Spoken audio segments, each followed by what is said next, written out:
If you're a real estate investor and are wondering how to raise and leverage private money to make more profit on every deal, then you're in the right place. On Raising Private Money, we'll speak with new and seasoned investors to dissect their deals and extract the best tips and strategies to help you get the money, because the money comes first. Now here's your host, Jay Conner. Did you know there's a way that people can earn unlimited money per year tax-free? Welcome back, investor, to another episode of the Passive Income Adventures. I'm your host, Emma Powell. We retired before age 50 on our passive income from real estate investing. And now we run an investing fund for accredited investors to teach you how to do the same so that you can reach financial freedom and design your own retirement. My retirement looks like running a real estate fund. And today's guest, we have Jay Conner, who's in a similar position with real estate investing and going off and achieving financial freedom and then finding a calling, teaching other people how to do the same. So thanks for coming on the show today, Jay. Emma, thank you so much for inviting me to come along and talk about what I'm so passionate about, that being private money. And I'm so excited about private money because private money's had a bigger impact on mine and my wife's real estate investing career than anything else that we've implemented in our company. I agree. I tell everybody who wants to start a real estate business, if they want to be a passive investor, you have to be the private money, either lender or investor. Or if you want to have a real estate business, eventually you're going to need to raise money from. And I think a lot of people are scared of it. They shy away from it and they think, oh, I'll just use all my own money. And I've seen that be successful with people who are extremely high income earning and they can buy all their own properties. But really, if they're extremely high income earning, they don't typically want to run a real estate business on the side. And so we're really dealing with two different groups of people here. Everybody needs to at least provide private money if they want passive income, or to be able to raise private money if they want some sort of a real estate business. So I really appreciate you coming on and shining some light on. That's what really intrigued me, because what we do is private money. Like, we do hard money loans, and we reach out to people who want to be completely passive and are just tired of having rentals or don't really want to buy an apartment building. Give us a little bit about your history, your credibility, how you got to this point, like your past story, and the listener, why anybody should listen to Jay Conner about private money. That's a good question. Carol Joy, my wife and I, we started investing full time in single family houses. Now, we've done a lot of different types of real estate. I've built a shopping center from the ground up. I've done condominium projects, but our focus ever since 2003, has been single family houses here in Eastern North Carolina. Now, we're in a very small market on purpose. I decided in 2003, if I can't drive by it within 30 minutes, I'm really not interested in it. That's just my own business decision. But then again, I can't tell you how long it's been since I actually went out and looked at a house. I've got a fantastic team that does that for me. But anyway, so we've been full time for a long time, 2003. We're in a small market, only 40,000 people in our total target market, and we'll do 2 or 3 deals a month, but average profits right now are $82,000 per flip, per fix and flip that we do.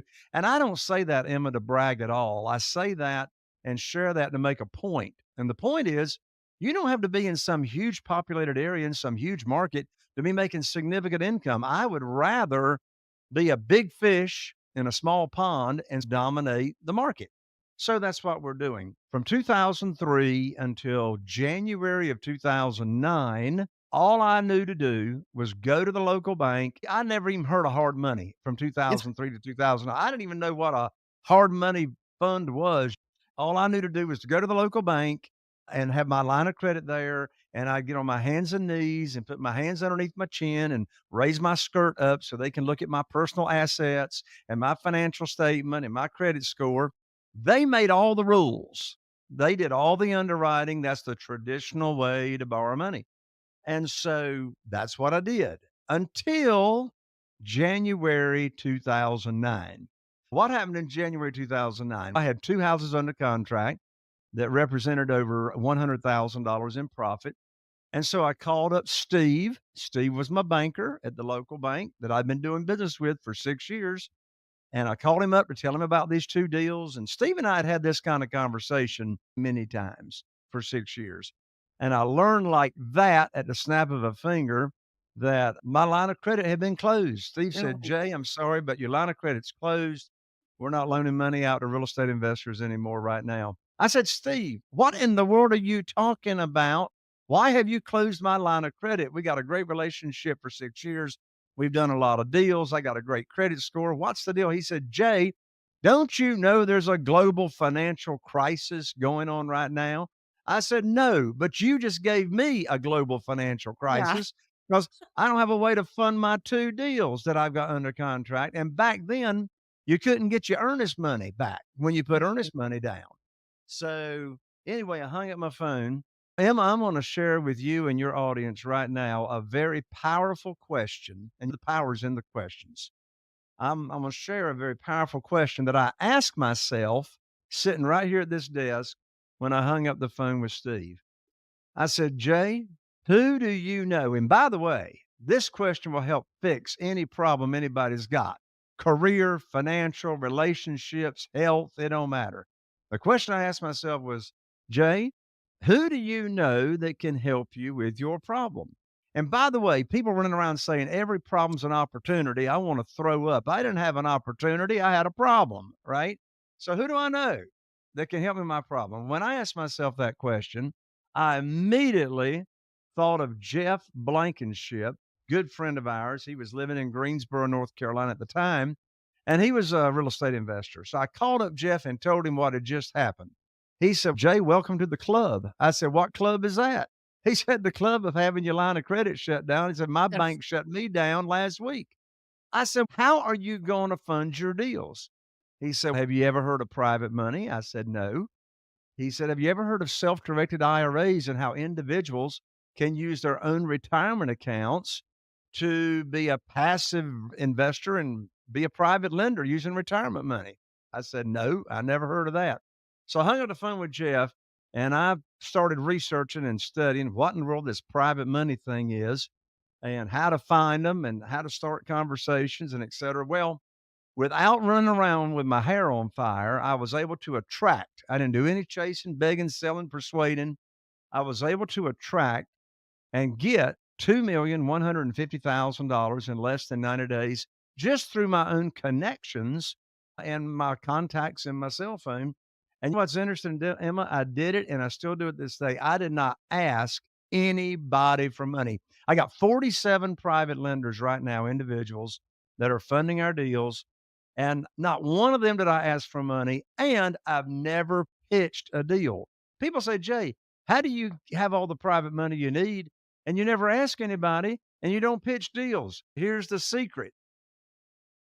Yeah. I put on my private lender teacher, my private money teacher hat, and I just start teaching people. That's what I started doing, teaching people what's private money, how they can earn high rates of return safely and securely as a totally passive investor, how they're protected, how they can get their money back in case of an emergency, and et cetera.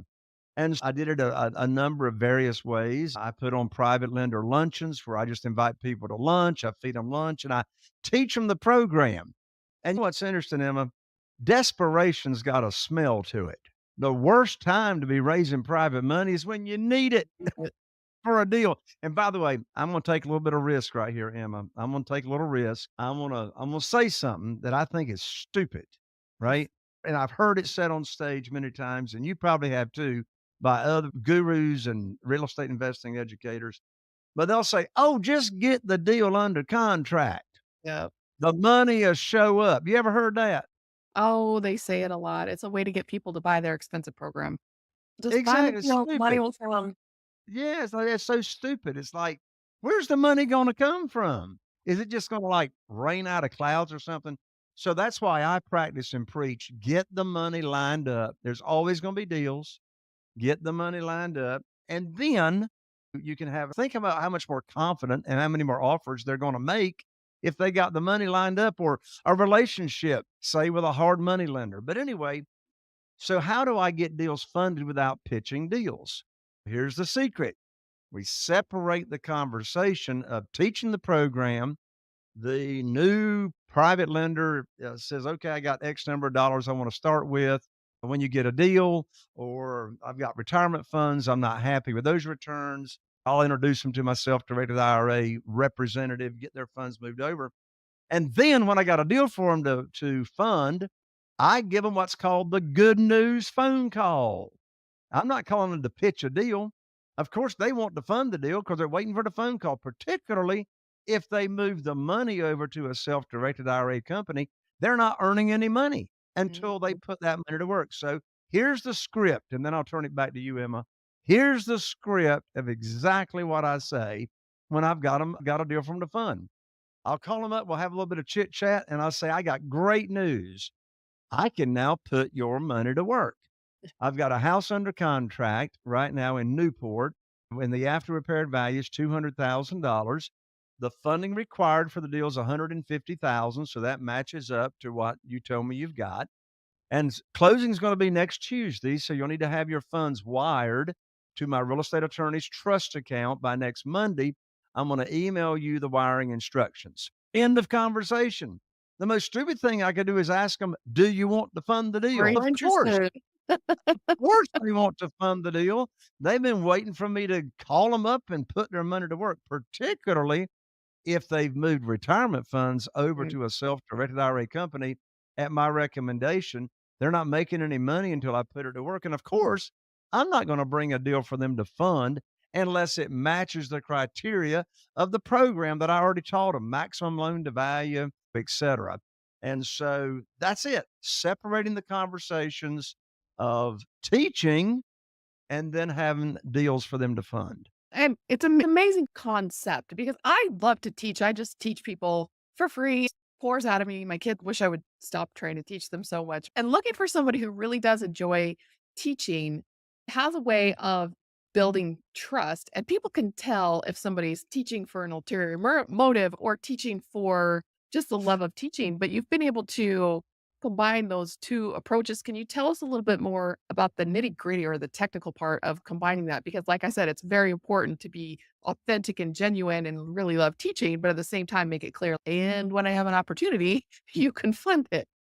And in fact, when I'm sharing how the program works and how they're protected and et cetera, I let them know up front. I'll say, I don't have anything Mhm. today for you, but let's go over the program and see if it makes sense to you. And I'll tell you, I have hardly had anybody engage in a conversation with me about exactly how the program works and the kind of rates that they can get on their returns and stuff, unless they've got money or investment Yeah. capital or retirement funds. They're not interested in how that works. And I love how you can start conversations. I love what I call did you know questions. I love did questions. And I can be in a conversation with anybody. And just in the conversation, I'll just say, by the way, did you know there's a way that people can earn unlimited money per year tax free? They're not gonna know the answer to that question. Of course, I'm talking about having a Roth IRA, which is established with after-tax money, and then they Mhm. can invest that or loan it out, and there's no taxes to be paid on those returns. And so I'll say, "Did you know there's a way people can earn unlimited money per year tax-free?" And they'll say, "No." And I'll say my follow-up question to that is I'll say, "Have you ever heard of self-directed IRAs?" In all probability, they haven't. So now we can have a conversation about retirement funds Mhm. and go down that route.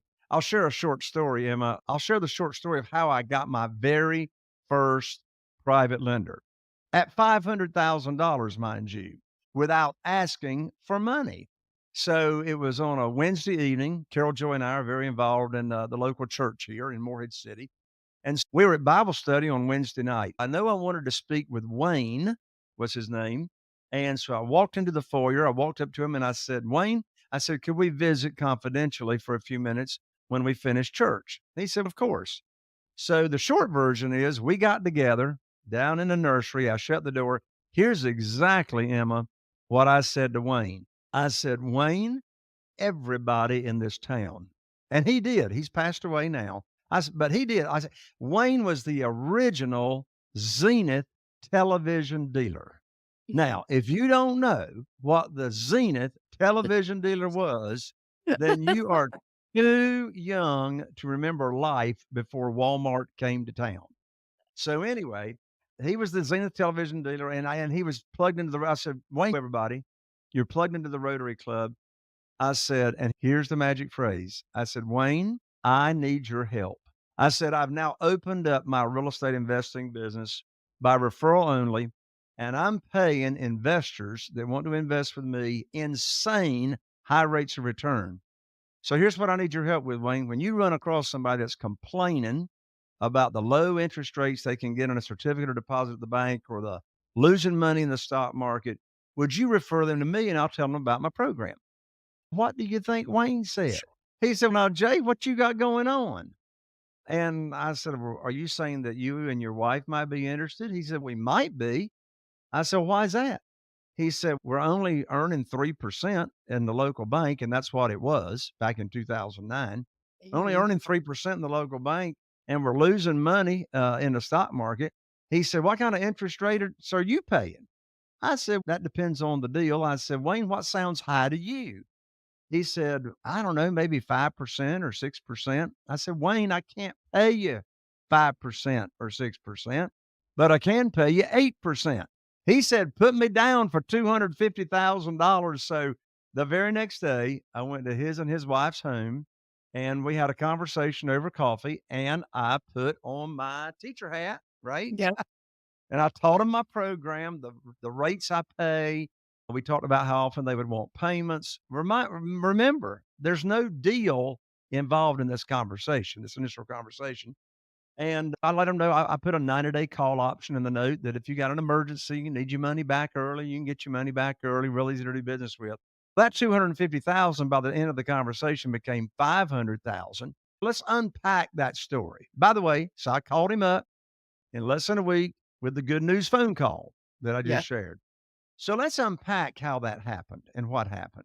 First of all, did you notice I didn't ask him for any money? I asked him for his help to just spread the word as to what I got going on.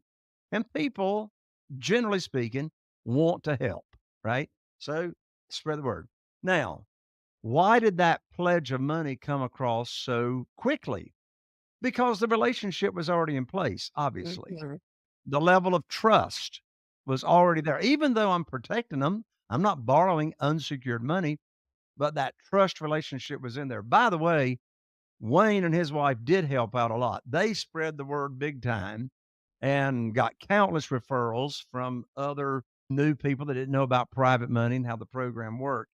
So that's an example of attracting the money without chasing or begging or trying to talk anybody into anything. Yeah. And I'm reminded of the first time somebody approached me to be a private money lender. It was a friend of ours, we're best friends, and very great relationship of trust. He came from a real estate investing family. Like his uncle literally wrote the book on private money. But for whatever reason, that education didn't happen. We were sitting there with somebody we really trusted who was offering us 10%, which to me at the time sounded too high, like scammy high, and the deal was already there, and he already needed the money from the deal. And you could tell because we knew him so well that there was almost this trembling that he had already gotten himself into a situation like what you mentioned with your banker that he was trying to get himself out of. And the difference in the way he spoke and his body language and all of that was just making us feel like I wanted to help him because I knew that our friend was already in the deal and needed the money, but I didn't feel prepared. I didn't feel educated. It was the first time it had ever come up. And suddenly we're supposed to be wiring money. And we had been working to save up this 100 grand for a while. And we had no business putting 100 grand into one deal, right? That was the only 100 grand that we had. So I think that we were probably a bad target from the beginning. And I use the word target not in a derogatory way, but we were just a bad candidate from the beginning because we only had $100,000 not to put that all in basically one house, one flip. But because we talked about flipping real estate and because it come up a couple of times, I think that was where the conversation was and it didn't work. And I repeated the same mistake. One of the first times I asked somebody for private money, she actually reached out to me on social media because you're doing this before social media, right? And Oh, she yeah. reached out to me on social media from a group that we were in, a Facebook group. And I explained it to her. I'm not going to make the same mistake. And then when I did get a deal, I called her and I was very excited. And I said, "Hey, there's a deal. We need to move." And she said, "Wait a second. Like, I haven't even talked to my husband about this. I didn't really, this is moving fast." I said, "We talked about this. It moves fast. Once you find the deal, you need to move." And I guess I had not done a good job of preparing her what that next step process. So I failed in the teaching as well because she reached out to me. I thought she was ready. I didn't educate enough and she wasn't ready. And so these are some of the classic mistakes that I'm hearing I'm making, our friends are making, and that you somehow seem to avoid making because the first person he had this conversation with actually did fund your deal. And what you did in the middle was just getting together with the spouse, sitting out, doing the education before a deal ever came along. From the story that I just told you, or the stories I just told you, what's the missing piece there? Why didn't it work? Is it because the education was missing, or are you seeing some other things there that could have worked differently in those two situations? Yeah. The first story of your friend wanting to borrow money, you felt and you smelled his desperation. And when you sense somebody's desperate, it makes you run. It makes you Mhm. run. Like they're scared. We attract the same emotions that we are putting out. And if that person that is having a deal that to be funded, as I said a minute ago, the worst time to be raising money is when you need it for a deal. So that desperation, oozed out kind of thing. Now, the other story you just shared about your friend that had reached out to you, had she told you the exact amount of money that she had that she wanted to invest? Yes. All right. All right. So that's good. We just didn't have some open-ended unknown checkbook. Yeah. And so she had told you an exact amount.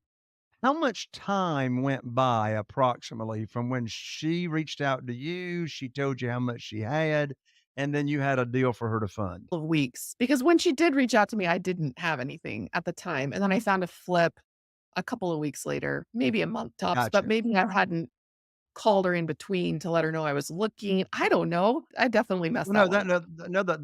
the time frame doesn't bother me, given my experience. To what degree oh my land, is this my podcast or your podcast? To what degree to what degree did you tell her the details of your program when she reached out to you? Did you tell her the interest rate that you pay? Like, Yeah, you I told guess I you thought I did a good job teaching, but right? So you told her did you tell her the maximum loan to value, for example? I think she was doing down payment money. So I was getting a hard money loan to close it, and then she was going to come in as a down Oh, payment. she was doing the difference. The only thing that comes to my mind is that you were taking the pledge from what I call a one-legged duck. Yeah. So she was not the only decision maker. Mm. Obviously, when she said, "Oh, I haven't talked to my husband. I haven't even talked to my husband about this." Obviously, he was going to be in part of the decision. So I'm glad you shared this story, Emma, because here is a big takeaway from your story. When you are presenting the opportunity to be a private lender, you want to have that conversation with all the decision makers up front instead of just one party. So if you've Yep. got spouses involved or you got business partners or whatever, you want all parties to be hearing about your program and how your opportunity works.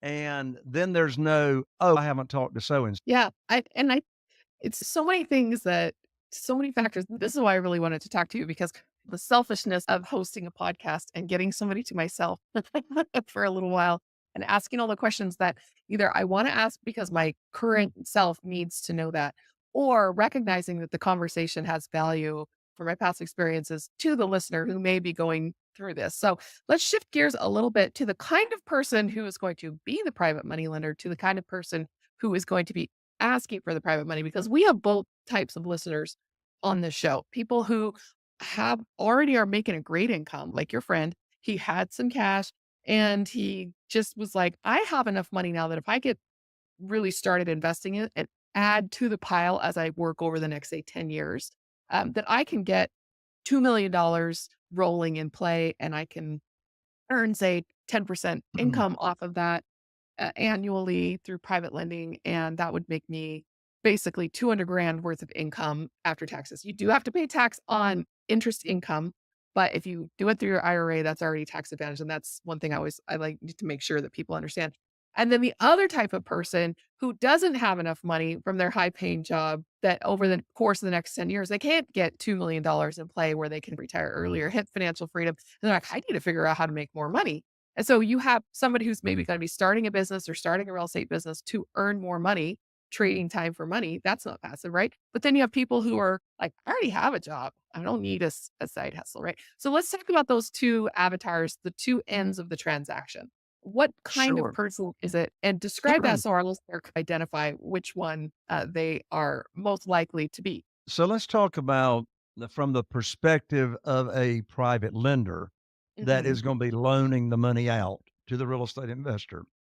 So, what are the things to look for and be aware of? First of all, if you are interested in being a private lender to be a passive investor, the first question is, how well do you know the person that's the operator that's going to be borrowing the money? At the end of the day, really, private lenders are not investing in the deal.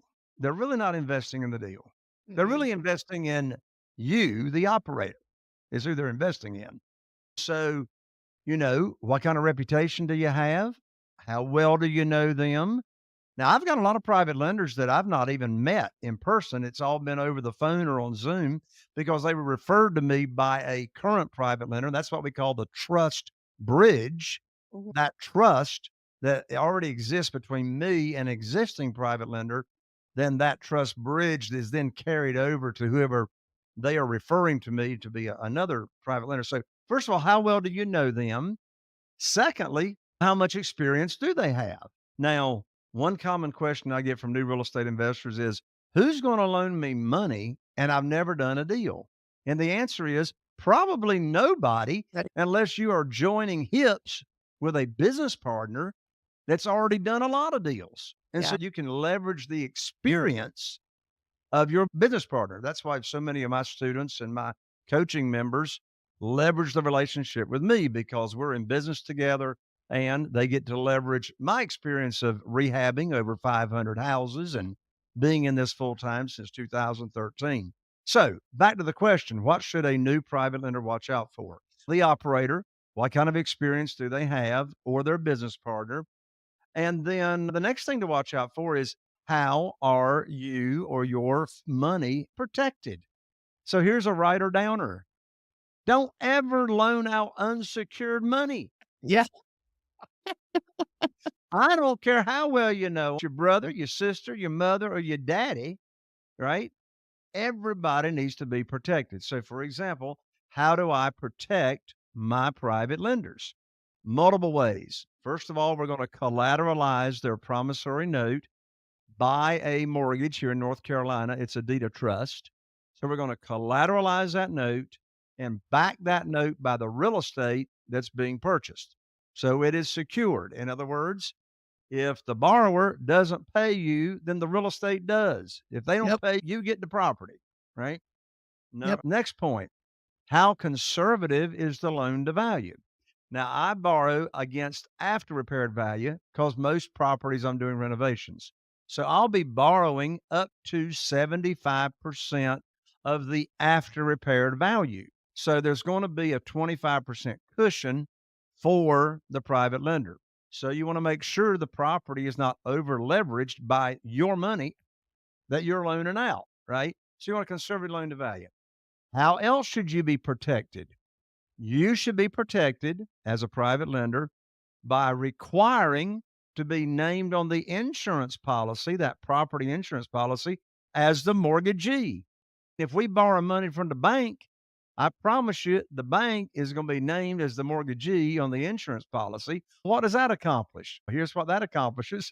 If there's ever a claim, a property insurance claim against that property, the insurance company is going to make the check payable to you, the borrower, your entity, and to the mortgagees, to the lenders. They've got to sign off on that check before you get the money. That's another layer of protection for the lender.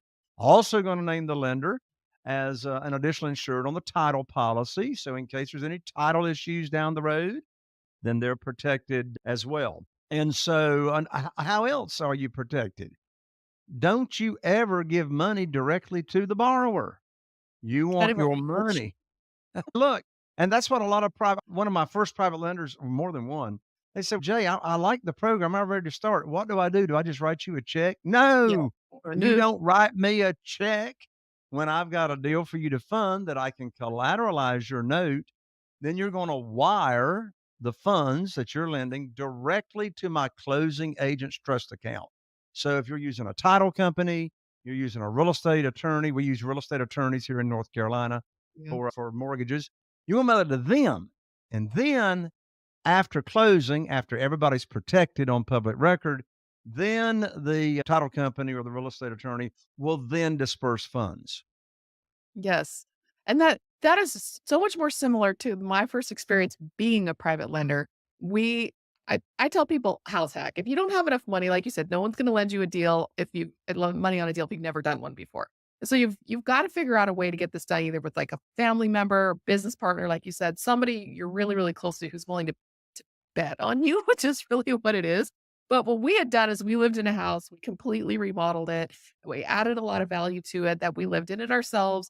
And then when we sold that house, we were able to take that cash and learn how to run a real estate business. And the first thing I did was take that cash to somebody and say, "Can I make you a hard money loan?" Like I was one of those easy ones who comes in and says, I've thought about this before. I've been approached about it before. I've heard about it a few times. I'm ready to do it. We sold the house. I have the cash in my hand. Let's go. And then while you're keeping that working for 6 months or something at 10%, sometimes 12%, depending on how much you have invested, then I can go out and learn. So I started attending real estate clubs and networking, and he had my money out. But after the initial conversation of, I want to lend you some money where it seemed really easy, then I got real difficult because then I have to say, okay, I want to come to your office. I want to meet you. I want to meet your team. I want you to teach me what you're doing. And he was very patient, educated me, all the things that you mentioned.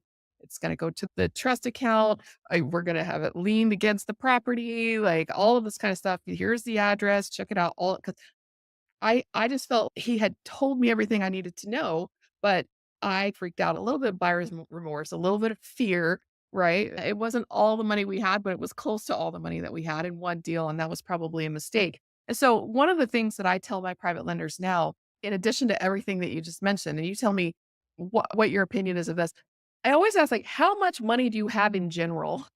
What's your net worth? I have to ask them if they're an accredited investor because our fund is for accredited only, right? But at the same time, I'm like, is this the only $300,000 that you have to your name other than your salary? And if the answer is yes, I don't want it. I'll take 50, right? But then you need to figure out how to go get more or diversify. You can put it in lots of other things, but I don't want such a huge chunk of your net worth. And making sure that they don't make the same mistake I did because I invested so much of my net worth in one deal. I got very nervous and very scared over the following months because it was a big flip and it took a long time. And so that was one error that I made. I don't think he made that error, but he never did ask, like, how much money do you have? What is your net worth? Are you qualified to be putting this much money in one deal? And for me, that's now very important. Diversification is huge. So how do you counsel your private lenders not being a financial advisor? How do you say, look, the loan to value on the property should only be 70, 75%. But what about portion of their net worth? How do you have that conversation about their personal finances? I have a very general conversation. I don't ask them specifically what's your net worth. I don't ask them how much reserve you've got. I'm not comfortable asking that because it's really none of my business. Yeah. However, I do advise them. The sentence I say is, don't give me all your money. I say, look, I want you to keep enough in reserves that you're going to be able to live comfortably for the next year in your reserves if you have zero income coming in, right? Can you live comfortably for the next year and you don't have to tap into anything?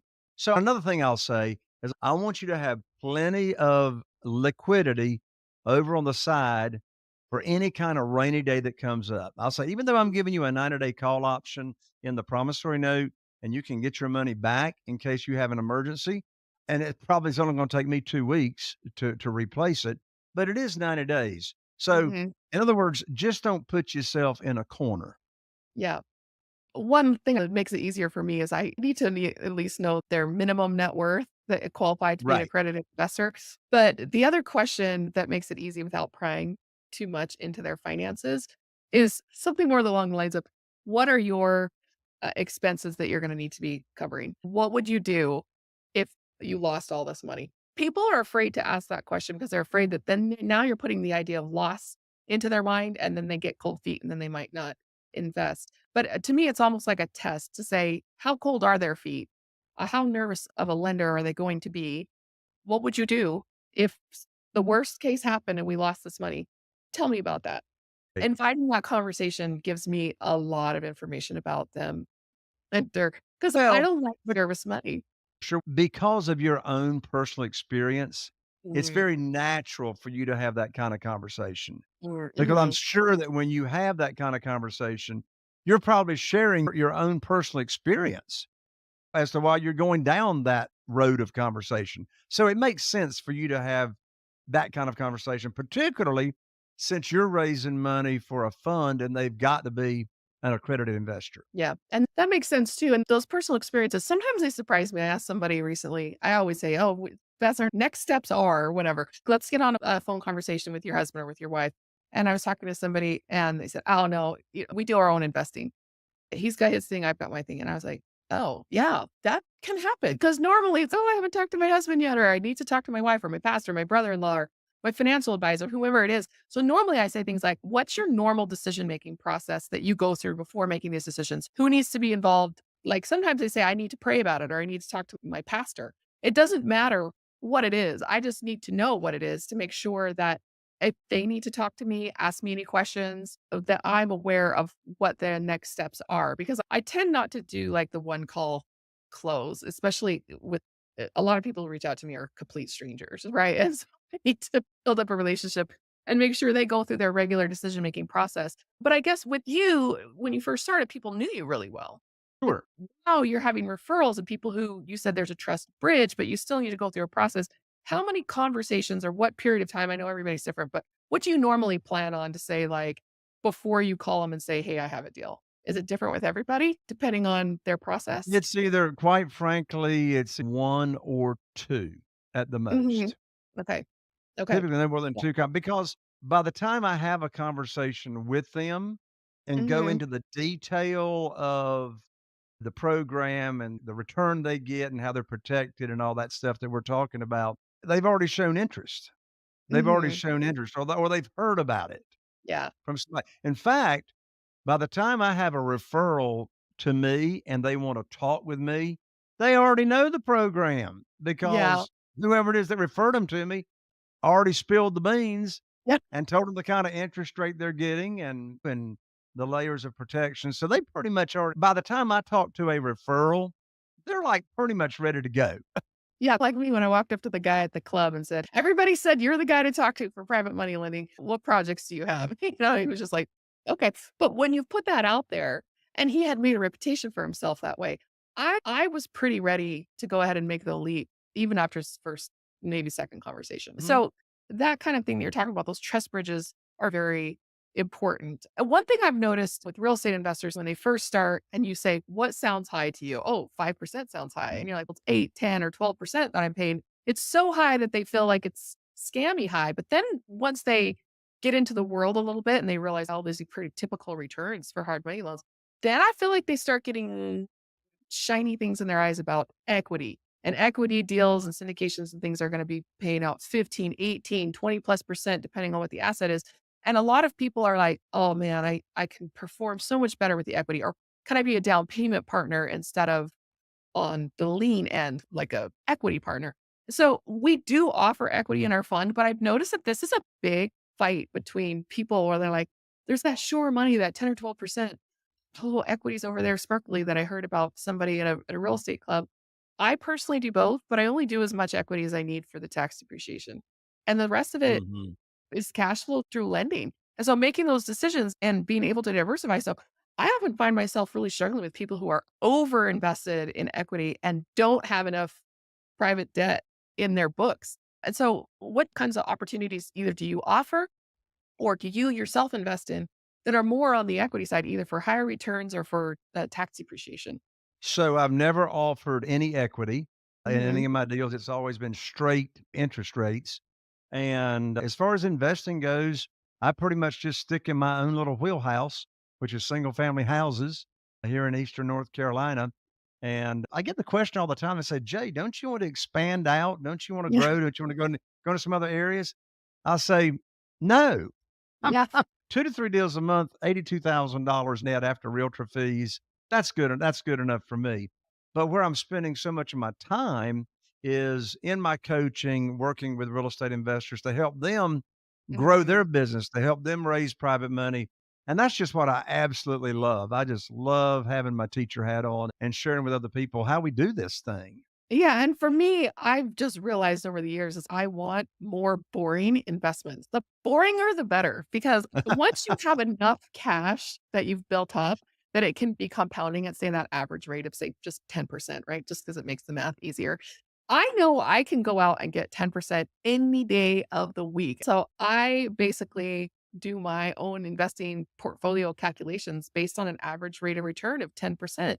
And if occasionally I do an equity deal for tax depreciation that hits a home run and it performs at that 8, 15, 18, 20%, or maybe even better when the economy was good, those days are coming back, don't worry.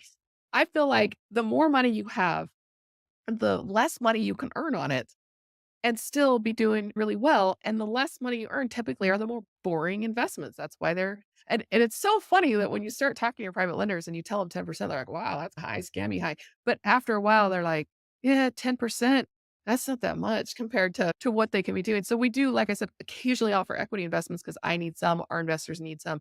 For the most part, I am just all in on the hard money side because it's just so straightforward, simple, easy to find, easy to make a great 10, maybe 12% return. And just a lot of investors just are not even thinking that they need to have this a part of their portfolio, at least a percentage. So, given that, what do you typically have your people doing? Just give us an eye into the wealthy people that you're dealing with. How much of their portfolio do they typically have allocated towards this particular asset class? I really don't know. Yeah. They didn't tell me. I just said, keep enough in reserves. And all of my private lenders, all 47 of them, they're just regular people. Here's what's Yeah. funny, Emma. You're going to find this funny. I'm pretty sure not one of my 47 private lenders even knows what an accredited investor is. They don't Oh, even know. Not one of these people had ever heard of private money. They didn't know what it yeah. was until I taught them about it. And they're everyday walk of life people, Right. school teachers that are still teaching. I've got a couple, both of them retired school teachers. They got $1,250,000 with me. Who would think that retired school teachers would have 1,200,000? But look, they've been saving up money in their retirement plans for all them years and never touched it, right? Yep. So there it is. And I've even had minor children, less than 18 years old, as private lenders. Of course, they can't sign legal documents because they weren't 18, so their parents had to do the signing for them. But they inherited money from grandparents. The parents advised them, hey, you need to put your money with Jay because you're going to get Mhm. that good rate of return, et cetera. So it's just people from all walks of life, people that I've met through church affiliation, civic club organizations. I have gotten a lot of private money over the years from being active in Business Networking International. Some Yeah. people say, Jay, all my people are broke. I don't know anybody with money. You need to go, the more money you waller in, the more money sticks to you. So Yeah. go where the money is. I coach other real estate investors that want to expand their network quickly. Get involved in Business Networking International, your local chapter, because now you're going to have 20 or 30 other individuals referring people to you that you're looking for. And of course, you're going to be referring leads to them as well. So here's the thing. There's more money out there available than there are deals. I promise you. Yeah. There's more money than there is deals. So get the money lined up first. Yep. Well, and such a good point. And I love that you brought it up because so many people will say, I don't know any rich people. Where do I go to find them? Do I have to fly first class? Do I have to join a country club? And well, those are good options. Get an expensive hobby, take up scuba diving or motocross or something, whatever you enjoy. I did this once where I invested in a sports team and I got to sit in the owner's box and enjoy the game from there. And I noticed when I would bring potential investors with me to the game, I'm like, shh, watching the game, right? So just make sure that it's a hobby that you can actually network and participate in the conversation with. So I had to just go to the games by myself and then get another one. I got an invitation just in my inbox in LinkedIn all the time. Hey, I'm speaking at an upcoming conference in your area. Would you like to come? I can get you free tickets. And it's a conference for, say, founders, CEOs, sales executives. And I just show up at these conferences because people invited me and they're just downtown. Like I just go downtown. Even when we were traveling full time, I was in Florida. Somebody reached out to me on social media and she said, "Hey, I see that you're in Florida right now. I have tickets to a conference for free. Do you want them?" And I showed up and met a bunch of people and found some private lenders there. You have to go where there are opportunities, but people just don't even think about it. BNI is a great one. You've got business leaders there who are really interested in getting referrals, giving you referrals. What are some of the other best places that you go to? For me, it's conferences, local stuff, real estate clubs, big time because they all love real estate. And a lot of them have cash because they just sold a house or something like that. BNI, what other places do you recommend to your students to say, here, go find some money at these kinds of places? A great place to go where there is a lot of money and they are wanting to loan money out to real estate investors. They're wanting to loan it out on real estate and be passive. And that is at self directed IRA Uh, conferences and networking events, right? yes. Over 70% of account holders at self directed IRA companies want to loan, they want to be a passive investor Yeah. on real estate. However, when you go to those type events, you are not going to be putting on your teacher hat. They already know what private money Yes. is, right? Yes.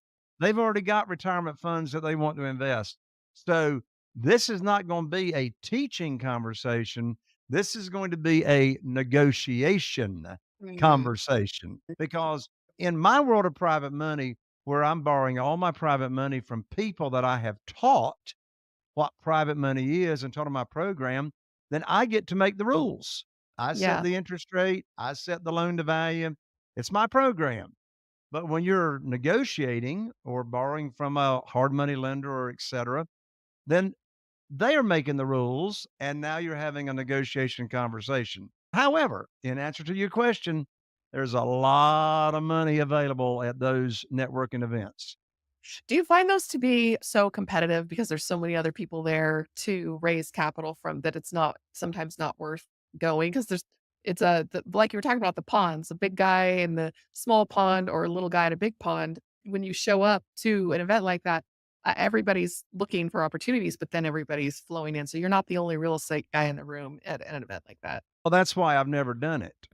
Ah, Now, it's I've been a guest yeah, speaker it's at a lot of self-directed IRA conferences. In fact, I was just mhm, out in Dallas, Fort Worth, and spoke at a huge conference out there a few weeks ago. So I'd much rather be the teacher and okay. put and offer the opportunity instead of negotiating and asking and all that stuff. Yeah. Yeah, I remember when I very first started out, I had that same question. Who wants to lend money to me? The only thing I've ever done is lend money to somebody else in the house hack my own house. And so I thought I need to start putting out some content, writing something, engaging people in conversation somehow. And I said, I don't really know how to write about real estate or how to talk to people about real estate because I don't know what I'm doing back in the day. And I said, that question is, what could you speak on for 45 minutes if speaker didn't show up and you suddenly needed to go up on stage without any preparation? And I was like, homeschooling as a small business owner. And so I just started writing articles on homeschooling and how you could be balancing entrepreneurship and homeschooling. And to me, I was able to slip real estate into there. Like, here's the rental house we just bought, or here's the thing that we just did. So just thinking like, what do I already like? What sports, what hobbies am I already into? What am I already an expert at? And how can I start to bridge that? Like, it's another trust bridge. How can I talk about something I am an expert at and start to bridge that little by little as I get a little experience along the way? So these tips are golden and it's questions that everybody asks, but sometimes having them all in one place during a conversation like this is really valuable. Like, you've dropped a lot of good advice, and I had a list of questions I wanted to ask you, and you hit on all of them. So you've obviously been doing this a long time. You are a great teacher, and you obviously really enjoy teaching. So tell us what is next for you. What's down the line? Because this is a show about passive income and the adventures we can go on when we're not tied to a 9 to 5. You obviously really love what you do. So I imagine you plan on continuing to do it for a number of years. But tell us about like the way that you design your lifestyle. What's important to you? What kinds of decisions go into the choices that you make for how you spend your time? Yeah, what I am most passionate about is making an impact. I've reached that age in my life that it's a whole lot more about significance and making an impact than it is exactly what's the dollar figure in the checkbook, right? So I know that I can impact so many more lives when I am working with other real estate investors than the impact I'm making one house at a time. Now, there's an impact on that. There's the contractors and there's the crews, and there's a lot of people that are impacted when you Yeah. do a house, but I'm able to impact so many more lives in this area of coaching and teaching. So, for example, my podcast, I just started my 8th year on my podcast, and we reached thousands and thousands of people every week on the podcast. My podcast, by the way, shockingly, is titled Raising Private Money with Jay Connor. It's on all the platforms. But doing that, I really enjoy being a podcaster. I'm interviewing people that have raised private money all the time and interviewing them about how they go about it. So, what's next for me is scaling and growing my coaching that I do for real estate investors. I've been coaching other real estate investors ever since 2011. But for example, I'm so passionate about sharing what I know. I just finished recording, Emma, my brand new private money challenge. It's called the 7 Day Private Money Challenge. And it's a series of 7 videos, and they're only 15 to 20 minutes long, so they're very digestible, right? Mhm. Gives a great foundation on private money, what it is, how I go about raising it. It's all framed with how to raise all this private money without asking for money that we've been talking about it. And Emma, when somebody enrolls in the private money challenge, they immediately get the first video training in their email inbox. In the next 6 days at 9 a.m. Eastern, they get each subsequent video training. And if you want me to, I'd love to give out the URL, the website where people can come join the party. Yeah, fire away. How do people get in touch with you? You mentioned your podcast. Go ahead and give them your website so they can jump in there, learn how to raise private money. Or if they want to be a private money lender, how do they get in touch with you? Sure. So the best way is with this brand new private money challenge. So go to www.privatemoneychallenge.com, privatemoneychallenge.com. And I got two promises for you. First of all, you'll get a great foundational education on private money. I even have a session that I teach you how much private money should you raise, right? Because you don't want to raise all that private money and then you're not going to be able to use it. So Yeah. how much should you raise? And the other promise I got for you is you come enroll in the Private Money Challenge. I promise you, you're going to have a lot of fun because I'm going to be right there on the video, engaging with you, giving you a little bit of homework to do. Come join the party, privatemoneychallenge.com. Yeah, it's such a great thing you're putting out there because I often people have never even heard of it. People don't even know that this is out there and are satisfied with lower returns and riskier returns that are even lower. And I feel like I feel so strongly about it. Like private money has changed our lives from being a private lender to now helping other people be private lenders. We're private lending. We'll join forces. Like basically, if my money goes out on a deal, I'm like, come join me. And the way that we structure it, it changes lives. I went from a stay-at-home mom with a little side hustle business in 6 years, retiring my husband from his corporate job. And most of that was either facilitated through me being a private lender or doing deals with private money. This is how this industry goes around. And I just feel like more people need to know about it and more people need to have it in their portfolios because it does really have so much power. So thank you for sharing your message with us, Jay. Thank you so much for inviting me to come along. I had a blast and I can't wait to see when this goes out. Yeah, I'm super excited about it because this is something I'm so passionate about. Everybody, make sure that you reach out to Jay if you want to get on a phone call with me, investwithemma.com. Just takes you right to my calendar. Ask whatever questions you have. If I don't know the answer or I don't know how to help you myself, I can direct you to somebody who can help you.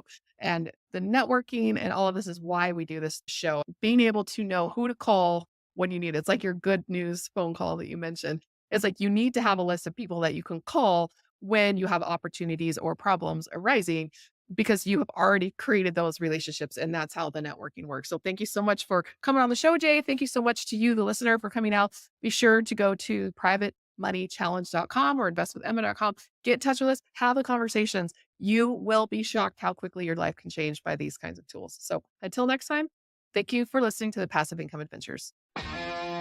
Are you feeling inspired by the knowledge you gained in this episode? Then head over to jconner.com/moneyguide. That's jconner.com/moneyguide and download your free guide that shares 7 reasons why private money will skyrocket your real estate investing business right now. Again, that's jconner.com/moneyguide to get your free guide. We'll see you next time on Raising Private Money with Jay Conner.